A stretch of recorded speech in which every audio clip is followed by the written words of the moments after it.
ciidanka kumaandooska xoogga dalka Soomaaliyeed ayaa howlgallo isugu jira burburin fariisimaha cadowga iyo baadhitaano dhinaca amniga ah ka sameeyay deegaanada Mubarak iyo Dar es Salaam ee gobolka Shabeellaha Hoose.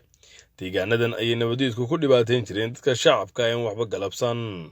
howlgalkan ayaa intii uu socday ciidamada kumaandoosku waxay ku dileen 3 maleeshiyaada waxaana ku burburiyeen goobihii qaraxyada lagu soo farsamayn jiray taas oo lagu dhibaateyn lahaa dadka shacabka.